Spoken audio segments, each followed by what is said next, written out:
अस्सलामुअलैकुम, आप देख रहे हैं द लास्ट स्टार। मैं हूं हमजा तारड़। मेरे साथ मौजूद हैं राना मोहम्मद अजीम साहब और इस्लामाबाद स्टूडियो से हमारे साथ मौजूद हैं साकिब बशीर साहब। नाज़रीन, मामला यह है कि गवर्नर ने इस्तीफ़ा कबूल नहीं किया, स्पीकर ने इजलास बुलाया, स्पीकर ने वोटिंग कराई, अपोजिशन जो है वो बॉयकॉट कर गई, वॉकआउट करके चली गई, इंतखाब का हिस्सा नहीं बनी और पाकिस्तान तहरीक इंसाफ ने वाज़े बरतरी हासिल की। अपने 90 जो मेंबर्स हैं वो उन्होंने शो किए और उन्होंने वोट दिया। वोट देने के बाद जो है सुहेल आफरीदी नौ मुंतखब वज़ीर आला जो हैं वो पाकिस्तान तहरीक इंसाफ की जानिब से खैबर पख्तूनख्वा के बन चुके हैं। ये है असम्बली की कार्रवाई। लेकिन अपोजिशन ये समझती है कि जी कि ये इंतखाब गैर आइनी है, वो हाई कोर्ट जाएंगे और हाई कोर्ट जाके इसके ख़िलाफ़ जो है वो अपील भी करेंगे कि इस इजलास को ही कलअदम करार दिया जाए, ये इंतखाब दुरुस्त नहीं है। जबकि पाकिस्तान तहरीक इंसाफ भी अदालत गई है और उन्होंने कहा है कि जी कि अब हल्फ लेना चाहिए, गवर्नर मौजूद ही नहीं है सूबे में, तो किसी को भी चीफ जस्टिस जो हैं वो कह दें कि वो हल्फ ले ले ताकि जो मामलात हैं हुकूमत के वो रुके ना रहें, क्योंकि जब तक हल्फ नहीं लिया जाएगा तब तक हुकूमत जो है वो कोई भी ऑर्डर जारी नहीं कर सकती। तो ये बहुत ज़्यादा ज़रूरी है। सवालात ये उठते हैं कि क्या गवर्नर के इस्तीफ़ा कबूल ना करने पर इंतखाब जो हुआ है, जो आज वज़ीर आला मुंतखब हुए हैं, उसमें कोई कानूनी सुकम रह गया है? क्या अली अमीन ही वज़ीर आला हैं या सुहेल आफरीदी बाकायदा तौर पर वज़ीर आला बन चुके हैं? और एक और अहम चीज़ कि क्या पेशावर हाई कोर्ट ये कहेगी कि हल्फ उठाए या फिर ये कहा जाएगा कि ये इंतखाब ही दुरुस्त नहीं हुआ? ये सब सवालात तो जन्म ले रहे हैं, इस पर हम बात करेंगे। और सबसे अहम चीज़ जो हुई है वो अफ़गानिस्तान से जारहियत हुई तालिबान की जानिब से और उसका भरपूर जवाब दिया गया है अफवाज पाकिस्तान की जानिब से। और ये बड़ी अहम चीज़ है कि अगर भारतीय किसी को पुष्टपनाही हासिल होगी तो हम ये नहीं देख सकते हैं कि पाकिस्तान के ख़िलाफ़ कोई कार्रवाई की जाए। और इस दफ़ा पाकिस्तान ने वो भरपूर जवाब दिया है जो किसी भी ऐसे दुश्मन को देना चाहिए या किसी भी ऐसी फोर्स को देना चाहिए कि जो इस्तेमाल हो रही हो आपके मुल्क के ख़िलाफ़। तो वज़ीर ख़ारजा उनके मौजूद थे, अमीर मुत्तकी साहब भारत में, और फिर भारत से ये डायरेक्शंस मिल रही थी और पाकिस्तान के ख़िलाफ़ कार्रवाई हो रही थी बॉर्डर के ऊपर। जाम शहादत भी नोश किया पाकिस्तान के जवानों ने। हम उनको खिराज अकीदत पेश करते हैं, सलाम करते हैं। राना साहब, जारहियत हुई, भारत पनाही हासिल है, उसके बाद की सूरत हाल है कि अफवाज पाकिस्तान ने मुँह तोड़ जवाब दिया है और ये बताया है कि अगर अब कोई भी एडवेंचर हुआ तो इस तरह से नहीं छोड़ा जाएगा। बिस्मिल्लाहिर्रहमानिर्रहीम, अस्सलातु वस्सलामु अलैका या सय्यदी या रसूल अल्लाह, अस्सलातु वस्सलामु अलैका या सय्यदी या हबीबल्लाह, ताजदार ख़त्मे नबूवत जिंदाबाद जिंदाबाद। देखिए, इसमें कोई दूसरी राय नहीं है। आपको पता है कि इस वार में बाकायदा राह का एक कमांडर मारा गया जो ज़री ख़ान के नाम से वहाँ पर रह रहा था, जो ट्रेनिंग कैंप चलाता था और बड़े अहम तरीन हुकूमती हलकों के करीब भी था, जिसको अब भारत के अंदर भी उनके मीडिया मान चुका है। अब बात यह है कि अफ़गानिस्तान तुम उसको कहते हैं, मैं उसको तालिबान कहते हैं। वो एक इस्लामी जमहूरिया अफ़गानिस्तान का ख़त्म हो चुका है। उसमें वो जो इतनी ज़्यादा अपने आप को इस्लामी कहते थे और हम उन्हें समझते भी थे, और जिस शख्स को ये नहीं इल्म या जिस शख्स को ये नहीं कदर कि पाकिस्तान जिसने उनके 40 लाख लोगों को मेहमान बना के रखा, अपने हर चीज़ में हिस्सेदारी दी, इस पाकिस्तान के अंदर इज्जत दी, एहतराम दिया, और जब इन पर मुश्किल वक्त आया तो पाकिस्तान ने इनके लिए क्या नहीं किया? क्या रशिया वार जब यहाँ वहाँ पे शुरू हुई, क्या पाकिस्तान ने साथ नहीं दिया? क्या अमेरिका की वार में पाकिस्तान ने साथ नहीं दिया? इनका किस मुश्किल वक्त में साथ नहीं दिया? इनकी ट्रेड से लेकर हर चीज़ में आप देख लें पाकिस्तान ने साथ दिया। लेकिन इन्होंने क्या किया? इन्होंने हमारी पीठ में एक छुरा घोंपा। इन्होंने भारत जाके ये साबित किया कि ये पाकिस्तान के खिलाफ जो एक आलाकार नहीं, एक सहूलतकार नहीं, बल्कि पार्टनर है। जी बिल्कुल। और इन्होंने पार्टनर बन के दिखाया इंडिया का। मैं समझता हूँ कि हमारे जवानों की शहादतें वो तो इस तारीख सुनहरे हरूफ से लिखी जाएंगी, लेकिन अभी इनको नसीहत देनी होगी। हमें फैसला करना होगा कि जो शख्स भी इनका सहूलतकार है, चाहे उसका किसी पार्टी से भी तल्लुक, हाँ कोई भी है, हमें उसके खिलाफ बिल्कुल स्टैंड लेना होगा। और साथ में हमें यह भी फैसला करना होगा कि क्या अब भी इनके साथ मुज़ाकरात करने हैं क्या आप भी इनके साथ कोई बात करनी है? जब इंडिया का कॉन्सुलेट वहां पे खुलने लगा हाँ है, जी। सफारत खाना खुलने लगा जी। है, जब वहां से पाकिस्तान के खिलाफ दहशत गर्दी हो रही है, तो फिर ऐसे लोगों को माफ नहीं ऐसे करना लोगों को नहीं चाहिए, किया इनको एक इबरत का निशान बनाना चाहिए। बिल्कुल ठीक है। अच्छा रान साहब, बिल्कुल इबरत का निशान बनाना चाहिए। आज पाकिस्तान में भी सियासी हवाले से बहुत बड़ा दिन था। पाकिस्तान तहरीक इंसाफ ने अपनी जो है बताया कि हम अभी भी मकबूल जमात हैं, और हमारे जो बातें हो रही थी कि बड़े फॉरवर्ड ब्लॉक हैं, कोई छोटे छोटे जो हैं ब्लॉक्स बने हुए हैं, तो ऐसा कुछ नज़र नहीं आया। एक तो अपोजिशन क्यों पीछे हट गई, आज क्यों इंतखाब में हिस्सा नहीं लिया, वॉकआउट कर गए। दूसरा, आप समझते हैं कि सुहेल अफरीदी ही वज़ीर आला रहेंगे या अदालत से कुछ मुख्तलिफ फैसला आ सकते हो? सुहेल अफरीदी ही वज़ीर आला रहेंगे, एक बात आपसे निश्चित। जो भी फैसला भी आ जाए क्या होगा, अदालत मैक्सिमम ये कह देगी ना कि जनाब ये गैर आईनी इलेक्शन हुआ है, आप दोबारा इलेक्शन कर लें। जब वहां पे आप अगर मैं 1% कहता हूं, जब आप वहां पर अली अमीन गंडापुर खुद सुहेल अफरीदी को वोट डाल रहे हैं, वो कहता है मैं वज़ीर आला नहीं हूं, वो तस्दीक कर रहा है। हाँ। और स्पीकर का भी एक इख्तियार है, स्पीकर की भी एक रूलिंग है जिसको अदालत मानती है। देखें ये एक तो बड़ी हकीकत है ना। उसके बाद बात यह है कि अचानक से आज से पहले पाकिस्तान की तारीख में कभी ऐसा हुआ है कि आके साइन चेक करो। तो 2 अदद साइन चल रहे हैं, मुझे तो समझ नहीं आ रही थी कि क्या कुंडी साहब को उसमें डिफरेंस नजर आ रहा था। कुछ नहीं आ रहा था, यही कुंडी साहब थे जो कहते थे जनाब अली अमीन गंडापुर तैयार हो जाए, इसको फारिग करना चाहिए। अब क्या हुआ? मोहब्बत है उनकी, कुछ अरसा काम किया, साथ मोहब्बत पैदा हो गई है। मोहब्बत उनके पास बहुत है, मोहब्बत नहीं है, जो बात हकीकत है उसे मानना है। देखें 3-4 लोगों को तो इस पे इस्तीफे दे देने चाहिए। अच्छा, किन किन को? मौलाना साहब को सियासत छोड़ देनी चाहिए, जिन्होंने कहा, जिनके लोगों ने भी कहा कि जनाब यहाँ पर इतने बागी लोग हैं। अता तारड़ साहब को सोचना चाहिए, मुस्लिम लीग नून के लोगों को सोचना चाहिए, उनको भी इस पर करना चाहिए। उसके बाद कुंडी साहब, जिनका हर तीसरे दिन ये होता था कि जनाब हो गया पूरा, साहब लग गए, सारा कुछ ठीक है। मैं समझता हूँ कुंडी साहब ने गुज़श्ता रात वो एक नोटिस जारी करके ना पीपल्स पार्टी की सियासी कब्र खोद दी है KPK में। अच्छा, कि वो पीपल्स पार्टी जो अपने आप जो जमहूरियत की चैंपियन है, 73 के आइन की आज़ार है, ठीक है, कि बड़ी सिंपल सी बात है, बड़ी सिंपल सी। यार इतनी मोहब्बत है बकौल आपके, एक फोन करते। वो तो चाय पे बुला रहे हैं बुध को। सर बुध तक कौन जाता, एक सूबे को खाली छोड़ देंगे आप?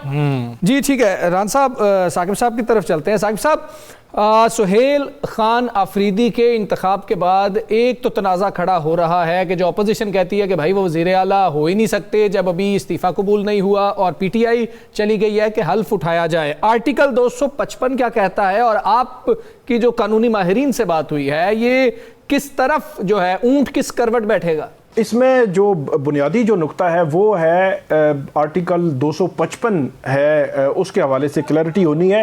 साबिक अटॉर्नी जनरल हैं इश्तर साफ, वो मुस्लिम लीग नून के बहुत करीब है, उनकी जानिब से बड़े अहम केसेस में पेश भी होते रहे हैं, उनके दौर में अटॉर्नी जनरल भी रहे हैं। उनसे बात हुई तो वो कह रहे हैं कि जब गवर्नर जो इस्तीफा दे दिया हैंड रिटन 11 अक्टूबर को, तो इस्तीफा हो गया। आइन 130 सब शिक जो 8 है वो बड़ी क्लियर है। और उसके बाद उन्होंने कहा कि जब वो हो गया, बल्कि जब असेंबली के फ्लोर पर आकर उन्होंने दे दिया तो वो तो मोहर लग गई। तो अब जो है वो मामला जहां पे एक आप ये कह सकते हैं एक तनाज़ा हो सकता है, वो आर्टिकल 255 है। उसका मुख्तसरन मैं आपको बता दूं, पेशावर हाई कोर्ट जो है उसमें आज जो है वो एडिशनल अटॉर्नी जनरल पेश हुए थे, मतलब हुकूमत की नुमाइंदगी कर रहे होते हैं। तो उन्होंने कहा कि गवर्नर ने इनकार नहीं किया। अच्छा, मैंने आर्टिकल 255 खोला तो आर्टिकल 255 ये कहता है, जो अभी 26वीं तरमीम में शामिल किया गया, कि अगर किसी भी वजह से, कोई वजह नहीं बताई, किसी भी वजह से वो जो है वो अगर नहीं ले रहे, ओथ नहीं ले रहे, तो जो चीफ जस्टिस हैं मुतलका सूबे के, चीफ जस्टिस हाई कोर्ट के, वो किसी को नामजद करेंगे और उसके बाद वो उसका हलफ जो है वो हो जाएगा। और अभी पेशावर हाई कोर्ट का जो ऑर्डर आया है, ऑर्डर में भी यही लिखा गया है कि एडिशनल अटॉर्नी जनरल कल दिन 1 बजे तक हमें बताएंगे कि गवर्नर इस हवाले से क्या कह रहे हैं कि उनकी अवेलेबिलिटी है या नहीं है ओथ के लिए। अगर वो ओथ के लिए उनकी अवेलेबिलिटी नहीं होगी 1 बजे तक, तो मेरा ये ख्याल है कि पेशावर हाई कोर्ट ये किसी को नामजद करके जो हलफ है जो सोहेल खान अफरीदी का वो करवा देंगे, क्योंकि आर्टिकल 255 बड़ा क्लियर है, उसमें कोई डाउट वाली बात ही नहीं है। और 20 जुलाई को उसी पर पेशावर हाई कोर्ट ने अमल करवाया था और उस वक्त मखसूस नशिस्तों के जो मेंबरान थे उनके हलफ का मामला था और जो स्पीकर थे हलफ उन्होंने नहीं लिया था। इलेक्शन कमीशन ने खत लिखा चीफ जस्टिस को, इतवार का दिन था, उसी रोज उन्होंने इंतजामी साइड से उन्होंने बंदा नामजद किया और उनका हलफ जो है वो फौरी तौर पर हो गया। तो मेरा नहीं ख्याल कि ये मामला बहुत बिगाड़ की तरफ जाएगा। कल इसका हल बज़ाहिर निकल सकता है, अगरचे मौलाना फजलुर रहमान कह रहे हैं कि वो भी अपनी पूरी लीगल टीम के साथ जो है वो वहां उनकी लीगल टीम जाएगी और केस लड़ेगी, वो नहीं मानेंगे इस इलेक्शन को। बिल्कुल ठीक है। आर्टिकल 255 के हवाले से तो जिस तरह से आप कह रहे हैं कि चीज़ें क्लियर हैं, अब देखना ही है कि अगर अपोजिशन जाती है पेशावर हाई कोर्ट फिर क्या मामला बनते हैं। यहाँ पर ब्रेक लेंगे, ब्रेक के बाद वापस आते हैं, कुछ दीगर चीज़ों पर बात करेंगे।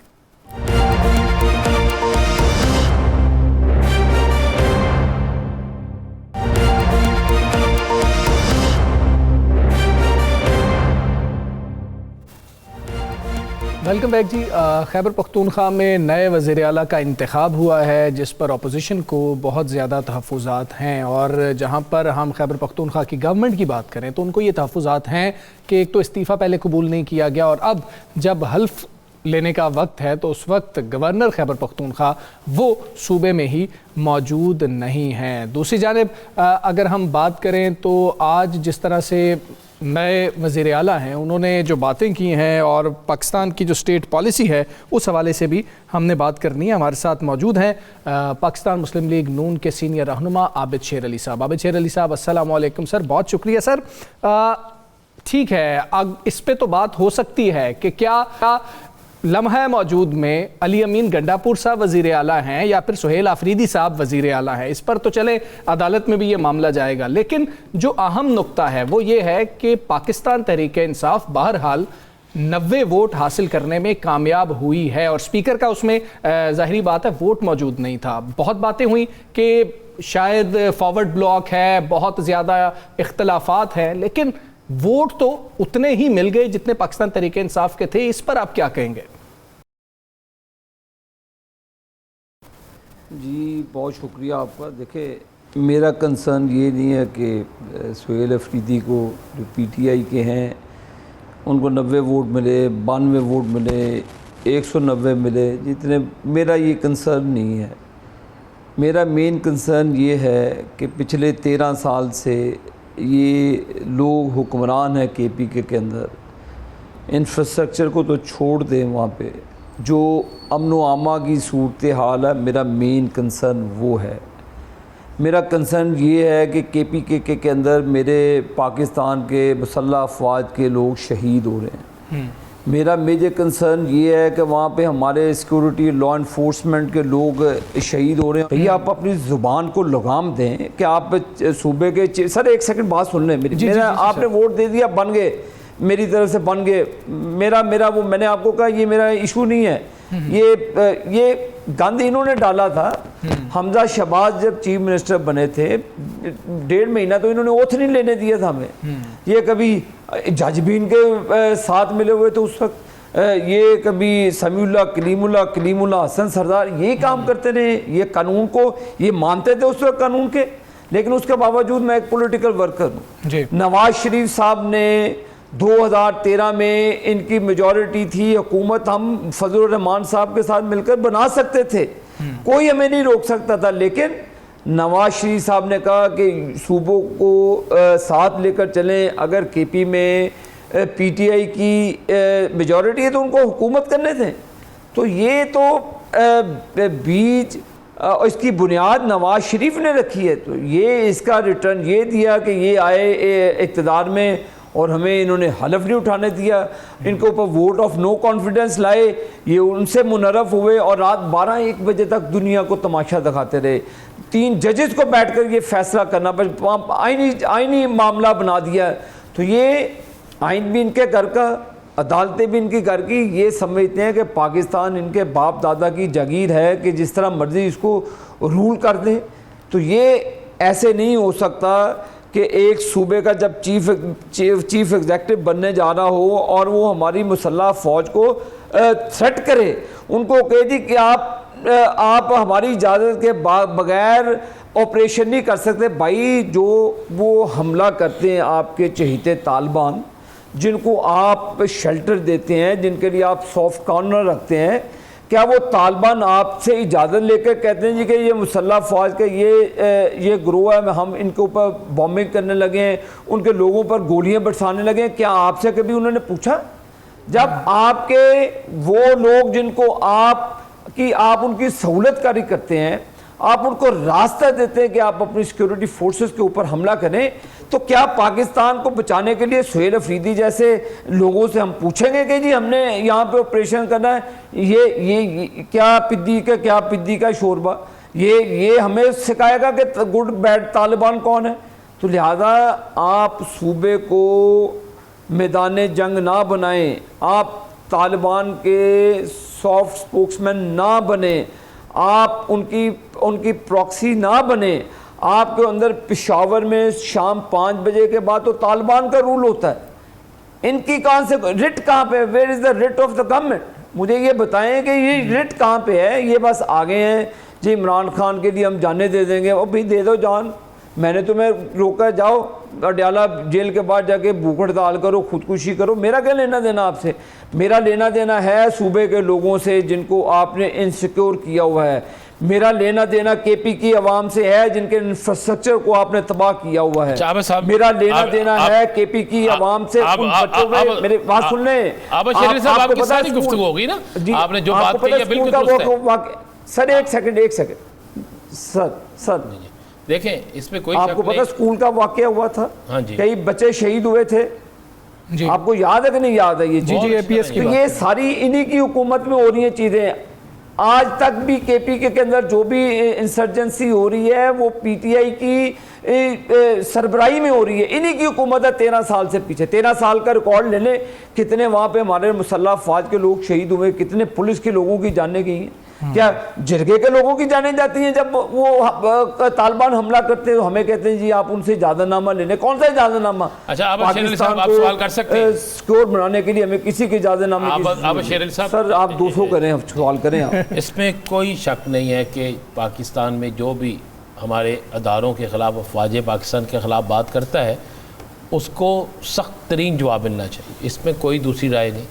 जो तालिबान का साथ देता है, उन तालिबान का जो पाकिस्तान के दुश्मन है, उन्हें भी किसी सूरत माफ़ नहीं करना चाहिए, इसमें भी कोई दूसरी राय नहीं।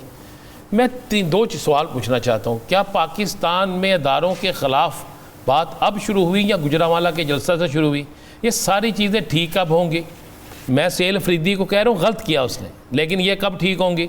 और दूसरी बात, इससे पहले जब सवाल से लेकर बाकी जगहों पर सारे मुज़ाकरात होते थे तो क्या सबको कटहरे में नहीं लाना चाहिए? और ख़ासकर उन लोगों को जिन्होंने तालिबान को आके बसाया यहाँ पे, उस पूरी फाइल को हम ओपन क्यों नहीं करते? हम उन तमाम लोगों को जिन्होंने ये हमारे ऊपर एक दहशतगर्दी मुसल्लत की, चाहे वो इमरान खान हो, चाहे वो कोई हो, सासदारे का अफसर रिटायर्ड हो, चाहे वो कोई सियासी जो शख्स हो, हम उस चीज़ को ओपन क्यों नहीं करते? देखिए, आपने नवाज शरीफ के गुजरांवाले की बात की, वो उन लोगों की जो पॉलिटिकल एक्टिविटीज़ थी नवाज शरीफ साहब के ख़िलाफ़ इन पर्सन, जो उन्होंने मुल्क का हाल किया, जो उन्होंने मुल्क के निज़ाम को तबाह किया, वो उन्होंने पॉलिटिक्स में अपने आप को आलूद किया, तो वो बात उन्होंने महंगाई, तूफ़ान और जो पाकिस्तान में मामला थे उस हवाले से बात की। ये आप तालिबान को इससे कनेक्ट नहीं कर सकते। इमरान खान ने कहा तालिबान को नहीं कनेक्ट कर रहा, मैं कह रहा हूं आपने कहना तालिबान के खिलाफ बात नहीं करनी। सर एक मिनट प्लीज, सर एक मिनट रुकिए। आप अपनी बात पे कायम रहना जी। आप 1 मिनट, तो अभी तो मैंने बात भी नहीं की, आप अपनी बात से मुनारफ हो रहे। नहीं, मैं बात से मुनारफ नहीं हो रहा। आप अपनी बात शुरू आप जारी रखें। कोशिश करता हूं, अगर हमें इजाजत नहीं है टीवी पे तो हमको तकरीर सुना देते आपको। सर नहीं सर आप बिल्कुल सुनाएं तकरीर, और तकरीर का एक एक लफ्ज़ मुझे याद है। मैं नवाज शरीफ साहब के साथ था, मैं बात कर रहा हूँ KPK के अंदर तालिबान की उस तकरीर से तालिबानाइजेशन नहीं होती, उस तकरीर से तालिबान को तकवीत नहीं मिलती, उस तकरीर से तालिबान को आपकी सेफ हेवन नहीं मिलती, पनाहगाह नहीं मिलती, सहूलतकारी नहीं मिलती, तालिबान को फंडिंग नहीं होती, तालिबान को जगह नहीं दी जाती। उस तकरीर को कंपैरिजन आप नवाज शरीफ का आप इन तालिबान के लोगों के साथ करें। आप ज़रा सुहेल अफरीदी साहब का क्लिप चलाएं, हिम्मत है ना तो मैंने नवाज शरीफ साहब से पहले सुहेल अफरीदी को कहा कि उसने गलत किया है। मैं यही तो कह रहा हूं कि किसी को भी इदारे के खिलाफ बात करने की हिम्मत और जुर्रत और ये नहीं होनी चाहिए। भाई जी, ये जंग है पाकिस्तान की, इसमें इंडिया इन्वॉल्व है, इंडिया के ज़रिए अफ़गानिस्तान इन्वॉल्व है। अफ़गानिस्तान के अंदर जो पनाहगाहें KP में इन्होंने बना के दी हुई है, पंजाब भी है ना, पंजाब में भी मरीम नवाज शरीफ साहबा ने मुख्तलिफ फोर्सेस बनाई है और लेकर फिरे ना कोई गन ऊपर, यहाँ पे उसको पता चल जाए कि पंजाब में किस तरह गन ऊपर लेकर जाई जाती है, लेके जाएं वहाँ पे बनाई है उसने, CCTV बनाई है यहाँ पे क्राइम कंट्रोल करने के लिए। कोई करेगा यहाँ पे गड़बड़ कि ये सूबा नहीं है, ये ट्रिपल सूबा आबादी के हवाले से अल्लाह के फजल से 90% कोशिश की है कि हमने क्राइम को कंट्रोल करें। KP में क्यों नहीं हो सकता जी? आपको KP में सहूलतें नहीं दी गई, आपको ज़रबे अज़ब ऑपरेशन के पैसे नहीं दिए गए, आप वहाँ पे आप उसको सिक्योरिटी कैमरों के ज़रिए आप सारी चीज़ों को मॉनिटर क्यों नहीं करते? आपने सरेंडर किया हुआ भाई, आपकी तवज्जो नहीं है, आपकी प्रेफरेंस ही नहीं है सूबे के अमन व अमान, आपकी तरजीहात ही नहीं है।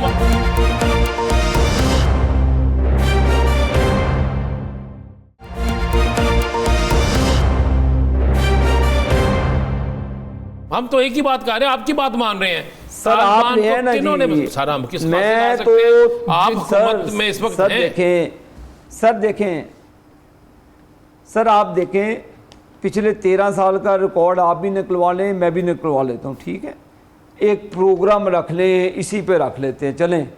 आप 13 साल का रिकॉर्ड आपने भी रखना, और मैं उससे प्रीवियस गवर्नमेंट का जो जनरल मुशर्रफ की गवर्नमेंट थी उसकी वो भी एक डाटा ले लें, और ये भी डाटा ले लें जो इमरान खान की हुकूमत का।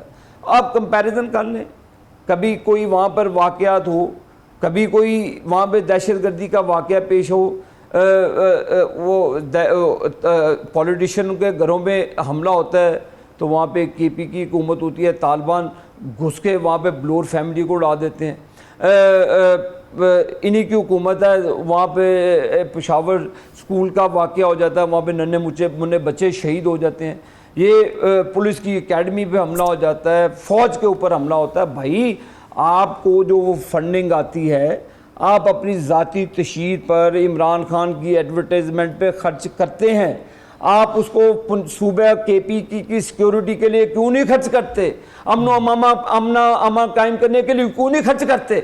आप खर्च करते हैं कि जी आप सिर्फ उनके साथ डायलॉग करें जो हमारी आर्म फोर्सेस के ऊपर हमला जो पाकिस्तान की सिक्योरिटी के ऊपर हमला उसका जवाब दे दें आबद भाई। सर आप मुझे सबका जवाब दे दें। बिल्कुल दिया। मैं देखें मैंने तो आपकी सारी बात सर मैंने तो एक ही सवाल का जवाब चाहिए कि ये मुआहिदा किसने किया था, ये मुआहिदा करने वाले लोग कौन थे? हम उन्हें तो बेनकाब कर सकते हैं ना। सर ले आए, आपके पास अगर सोर्स हैं निकालें। आपको नहीं पता कि इन्होंने मुआहिदे किए, कि इन्होंने गुड बैड तालिबान के लिए मुआहिदे किए? कौन पीछे? सर आप पिछले 5 सालों में देखे ना इमरान सर आमिर शेर अली साहब, छोटा सा सवाल इस सवाल का, नवाज शरीफ के दौर में सर इसका सवाल का जवाब ऐसा है, आप क्या समझते हैं? वो ये कह रहे हैं, राना साहब ये कह रहे हैं, आपकी राय में किसने वहां पे लाकर आबाद किया इनको? क्या सिर्फ एक शख्स ने किया? उनका सवाल ये है। सर हुकूमत तो नहीं की है ना जी, मेरा फिर आप उसी बात पे जा रहे हैं। ठीक है आमिर शेर साहब, ठीक हो गया, आपका जवाब आ गया।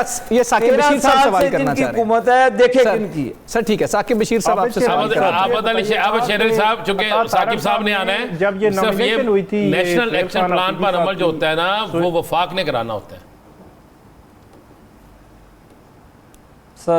सर सूबे के अमनो आमा का वफाक ने तो इम्प्लीमेंटेशन ही करानी।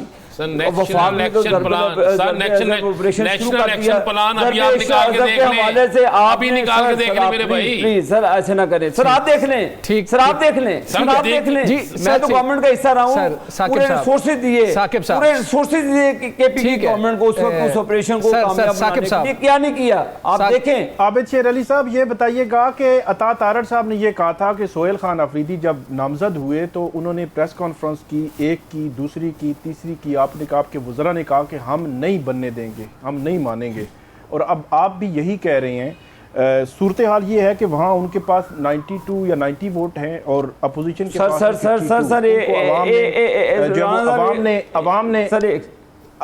अवाम ने मैंडेट दिया है। सिर्फ आबिद शेर अली साहब सिर्फ सवाल सुन लें, अवाम ने मैंडेट दिया है, अवाम की नुमाइंदा हुकूमत है, तो वो उन्होंने परसों ये प्रेस कॉन्फ्रेंस में कहा कि हम भी दहशतगर्दी ख़त्म करना चाहते हैं, आप भी दहशतगर्दी ख़त्म करना चाहते हैं, तो आए बैठ कर कोई प्लान करते हैं ताकि दहशतगर्दी ख़त्म हो।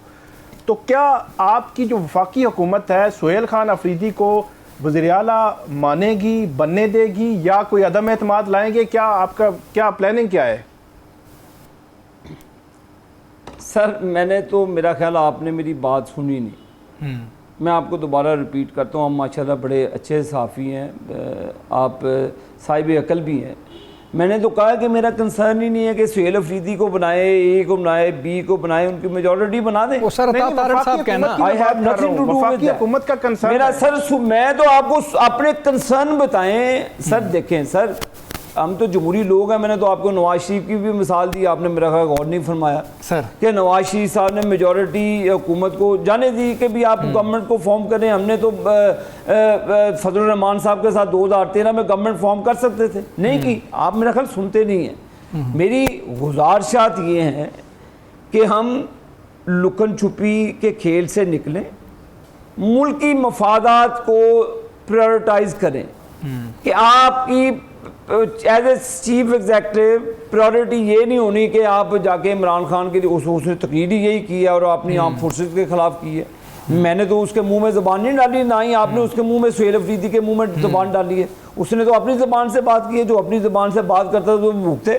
नहीं, 9 मई का वाक़या नवाज शरीफ साहब जब लंदन में थे, आपने सर नवाज शरीफ साहब जब लंदन में थे वो कन्विक्टेड भी थे, फिर आप नवाज शरीफ को ले आए। और शाहिद खाकान अब्बासी साहब वज़ीर आज़म थे, उनको वज़ीर आज़म कहते थे और उनसे मशवरा करने जाते थे वहाँ पे लंदन में शाहिद खाकान अब्बासी साहब, और कन्विक्टेड थे उस वक्त नवाज शरीफ सर। कोई कन्विक्टेड नहीं थे। आपकी वो ये कन्विक्शन होती है कि नहीं, आप पनामा का केस शुरू करके काम पे निकाल दे, ये कन्विक्शन है। आप शेर अली साहब नहीं सर, ये सहाफत बड़ी कमजोर है सर। नहीं सहाफत कमजोर नहीं है, मुझे बड़ा अफसोस है कि आपकी नहीं सहाफत ना तो साकिब साहब के साथ आपका हाफजा कमजोर है। बादाम पिस्ता खाया करें आप।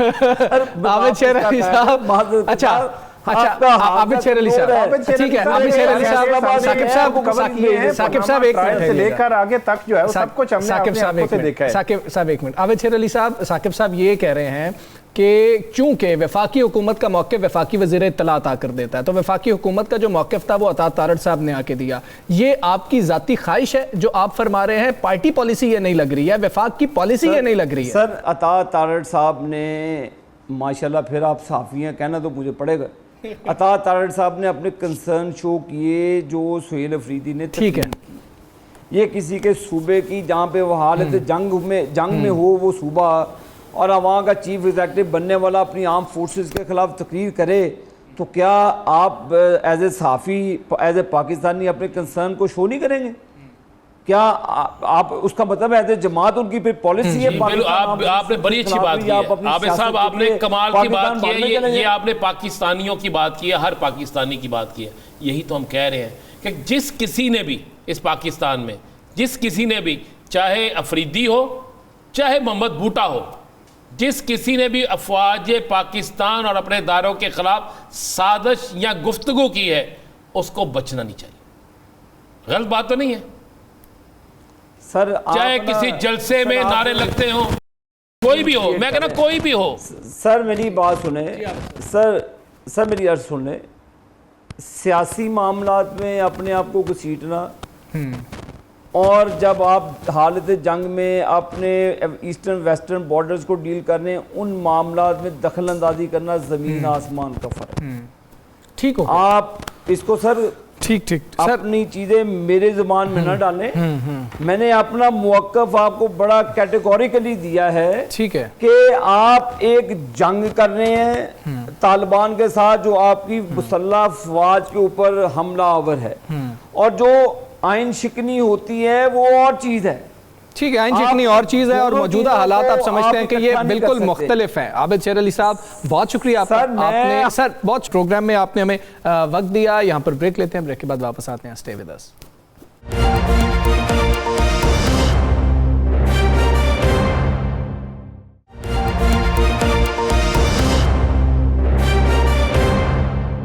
वेलकम बैक जी। यहाँ पर अगर हम बात करें जो सूरत हाल खैबर पख्तूनख्वा में आज हमने देखी है कि पाकिस्तान तहरीक इंसाफ ये शो करने में कामयाब हुई है कि उनकी स्ट्रेंथ उतनी ही है जितनी पाकिस्तान तहरीक इंसाफ क्लेम भी करती रही है, और असेंबली में हमने उनकी स्ट्रेंथ देखी भी है। यानी कि जो भी गवर्नर खैबर पख्तूनख्वा फैसल करीम कुंडी साहब की जानिब से कहा गया, अपोजिशन जमातों की जानिब से कहा गया, वो बात दुरुस्त नहीं है, क्योंकि जो है क्लियर हो गया, 90 वोट पड़े हैं। इसी पर बात करेंगे। हमारे साथ मौजूद हैं शेख वकास अकरम साहब। शेख साहब अस्सलाम वालेकुम, बहुत शुक्रिया आपका। सर स्ट्रेंथ तो पूरी है और ये आज वाजे भी हो गया है। अगर आज इस्तीफ़ा कबूल हो गया होता और कोई इस तरह का कानूनी सुकुम जो अब अपोजिशन बात कर रही है खैबर पख्तूनख्वा में वो ना होती, तो फिर तो मामला ही नहीं था, क्वेश्चन ही कोई नहीं हो रहा होता कि जी 90 बंदे पूरे हैं। आप अब क्या समझते हैं कि सूबे में 2 वज़ीर आला हैं, 1 वज़ीर आला है, ऑपोजिशन अभी भी कुछ कर सकती है, या अब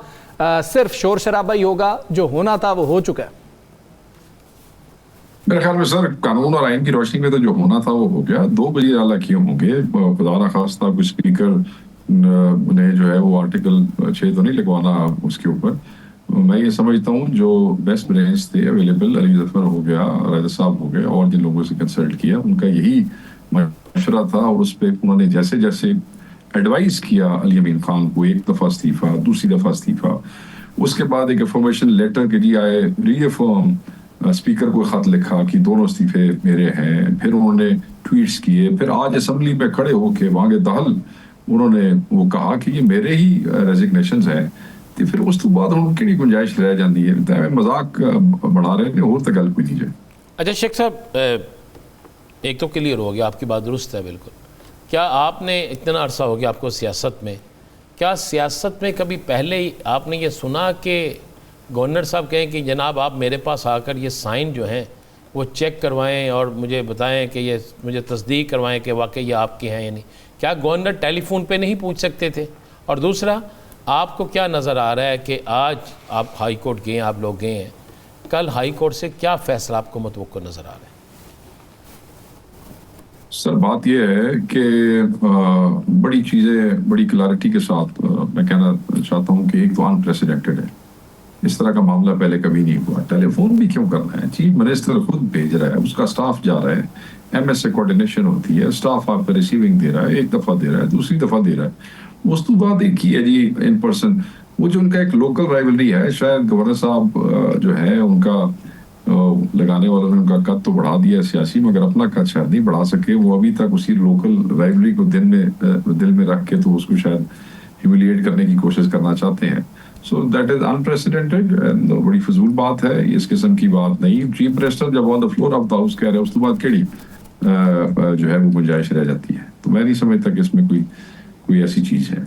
दूसरी आपने जो बात की थी रिगार्डिंग पेशावर हाई कोर्ट, आप क्या कह रहे थे? पेशावर हाई कोर्ट कल आप पेशावर हाई कोर्ट में हम गए हैं। मैं आपको बताता हूँ, ये नून लीग वाले जो हैं, डॉक्टर अहबाब जो है, उन्होंने राब्ता उन्होंने वो फाइल किया है कि ये इलीगल है, ultra vires of the constitution है।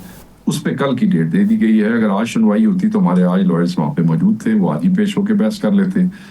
तो अब कल का टाइम है, कल हमारे लॉयर्स होंगे सर, कल करेंगे, पूरा केस फाइट करेंगे इंशाल्लाह। ठीक है साकिब साहब। शेख साहब ये बताइएगा कि पिछले जो अली अमीन गंडापुर साहब वज़ीर आला थे, तो उस वक़्त भी इमरान खान साहब की जानिब से ये कहा जाता रहा कि ऑपरेशन रुकवाएं। और बैरिस्टर सैफ ये कहते रहे कि टारगेटेड ऑपरेशंस हो रहे हैं, ऑपरेशन नहीं हो रहा, शायद इस तरह की बात वो कर रहे थे। और फिर इमरान खान साहब ने जब हटाया तो यही वजह उन्होंने बताई कि मैं इनको कह रहा था कि ये रुकवाएं, वो नहीं रुकवा रहे थे। आज आपके जो नौ मुंतखब वज़ीर आला हैं उन्होंने डायरेक्ट ऐलान कर दिया है। क्या आप समझते नहीं हैं कि पिछले 5 दिनों में वफाकी हुकूमत की जानिब से भी कुछ प्रेस कॉन्फ्रेंसेस की गई तो कि ये PTI डायरेक्ट टकराव की सिचुएशन में अब आ गई है? देखें, सूबे के लॉ एंड ऑर्डर के हवाले से ये इस्तेहकाक है सूबाई हुकूमत का कि वो अपनी पॉलिसीज शेप अप करे और वफाक को उसका एहतराम करना चाहिए। क्या मतलब है कि हमने कभी एतराज़ किया या हमने कहा है कि जी आप हमसे पूछ के बनाएं? आपके अपने सूबे का माहौल है जहाँ आपकी हुकूमत है, आप अपनी मर्जी कर रहे हैं। यहाँ तहरीक इंसाफ की हुकूमत है, तहरीक इंसाफ का वोटर है, उनके नुमाइंदे हैं, वो एक पॉलिसी बनाना चाहते हैं। वो समझते हैं कि कोलेटरल डैमेज जो है वो इंसर्जेंसी को प्रमोट करता है। वो कहते रहे कि जी तुसी पीस में एक चांस दो, एक बारी पीस में चांस दो, जिरगे शिरगे करो, मुज़ाकरात वाले पास गल आ जाओ लॉन्ग टर्म एंगेजमेंट वास्ते, ताकि एक लॉन्ग लास्टिंग पीस हो सके। ऑन दी अदर हैंड देखें, जो लोकल जिम्मेदारी है ना, पुलिस वाला है उसकी क्या जिम्मेदारी? चोर को पकड़ो, डाकू को पकड़ो, क्राइम को रोको। वो करने के लिए वो तनख्वाह ले रहा है। वो पुलिस वाले अगर किसी चोर डाकू को देखेगा तो उसको रोकने के लिए उसको DPO से या DIG से पूछने की जरूरत नहीं है, वो उस पर एक्शन लेगा। उसकी तनख्वाह, उसकी जिम्मेदारी का हिस्सा है। तो जो रोजमर्रा की जिम्मेदारियां किसी सिपाही की, पुलिस वाले की, फौज की है, वो तो उन्हें डिस्चार्ज करनी है ना। उसमें तो किसी का वो नहीं रह गए। आप सूबे को नहीं फेंक सकते हैं दहशतगर्दों के रहम करम पे भी, बट अप्रोच जो PTI की है वो पीसफुल अप्रोच, पीस के थ्रू जाना चाहते हैं। कहते हैं एक इसको चांस दें, देखें। जिरगों से चीजें बेहतर भी हुई हैं, माजी में भी हुई हैं, इसीलिए वो अफगानिस्तान भी जरगा लेके जाना चाहते थे। जब अली अमीर को नहीं जाने दिया तो खान साहब ने कहा महमूद खान चकजई जो है वो जरगा लेके चले जाएं। तो ये है। इसमें इतना मेरे ख्याल में वफाकी हुकूमत को जो उनकी प्रेस कॉन्फ्रेंसें होती रही है उस पर इतना जज्बाती नहीं। अच्छा शेख साहब, आपके अरकान असम्बली जो है KPK, क्या इन पर दबाव था? एक तो ये बताइएगा, ज़रूर जानना चाहते हैं। और अगर 1% मैं कह रहा हूँ, अगर ऐसा कोई फैसला आ जाता है कि जनाब आप अब दोबारा इलेक्शन करा लें, ठीक है, अब ये सारी चीज़ें हो गई, तो क्या कोई ऐसा खदशा है कि कुछ लोग जो हैं वो किसी और तरफ जा सकते हैं या किसी प्रेशर के तहत उन्हें ले जाया जा सकता है? पहली बात तो ये सर कि जो आप पहले कह रहे हैं कि प्रेशर था, चंद लोगों ने रिपोर्ट किया है, चंद लोगों ने, मेजॉरिटी एट लार्ज ने बिल्कुल कोई ऐसी रिपोर्ट नहीं किया। चंद ने कहा जी सानू फलाना फोन आया सी, इधरों फोन आया सी, उधरों फोन आया सी, चंद लोग हैं। तो हमारे 9 बंदे बाहर भी थे, सारे पाकिस्तान वापस आ गए। तो अब अगर ये दोबारा कोई इलेक्शन दोबारा भी कराते हैं तो ये इमरान खान की मेजॉरिटी सूबा है। चंद कौन थे? कोई नाम था? किसका फोन आया उन्हें? पॉलिटिकल लोगों का फोन आया, लालच दी गई, पैसों की देखिए पॉलिटिकल लोगों ने भी अप्रोच किया होगा। वो कहते हैं कि अननोन फोन भी आ रहे थे, नामालूम फोन भी आ रहे सन। 2 4 5 बंदे ने क्या कोई अगर क्योंकि बहुत ज्यादा होता तो फिर तो बहुत शोर। अच्छा, अगर दोबारा इलेक्शन पे जाना पड़ता है, अगर मैं 1% क्या हुई जाना पड़ता है, तहरीक इंसाफ इसी तरह जाएगी? अगर दोबारा जाना पड़ता तो सारे 90 से 90 अच्छी पे ने उन्होंने कितने जाना जी। अली अमीन भी आ गया, उसने भी वोट किया, वो सारे इधर ही है, किधर जाएंगे? ठीक है। अच्छा ये बताएं कि वो जो सारे इधर ही हैं आप फरमा रहे हैं, पहले सबको इकट्ठा किया गया था, अभी भी सारे इकट्ठे ही हैं या अपने अपने घरों को वापस चले गए हैं? क्योंकि 1% चांस जो राना साहब कह रहे हैं ना, वो मौजूद तो है कि री इलेक्शन भी हो सकता है। सर री इलेक्शन भी हो जाएगा तो इन्होंने चुकेगा कौन इथों? कि नून लीग वाले आके चुकणगे, पीपल्स पार्टी वाले आके चुकणगे, ANP वाले चुकणगे, मौलाना फजल रहमान चुकेगा, कौन चुकेगा इथों आके? ना अभी तक गवर्नमेंट यहाँ पे KP मौलाना फजल रहमान जी सर जी मैं ये समझता हूँ कि नहीं है, इस हाईली अनलाइकली इस किस्म की कोई चीज होगी, क्योंकि ये पंजाब नहीं है, ये सिंध नहीं है। यहाँ पे रिएक्शन जो है वो और तरह के होते हैं, हमारे यहाँ और तरह के होते हैं, दोनों भी पता है। तो मैं ये समझता हूँ कि मिस एडवेंचर से शायद जो है वो परहेज ही किया जाएगा। कोई और तरीका इस्तेमाल किया जाए तो किया जाए। चुकन पकड़ वाला जड़ा है, ठीक है, ऐसा मिस एडवेंचर आपको लगता है कि वो नहीं होगा? शेख वकास अकरम साहब बहुत शुक्रिया आपका, आपने हमें ज्वाइन किया और प्रोग्राम का वक्त खत्म हुआ। मुझे राना अजीम साहब को, साकिब बशीर साहब को इजाज़त दीजिए। अल्लाह हाफ़िज़।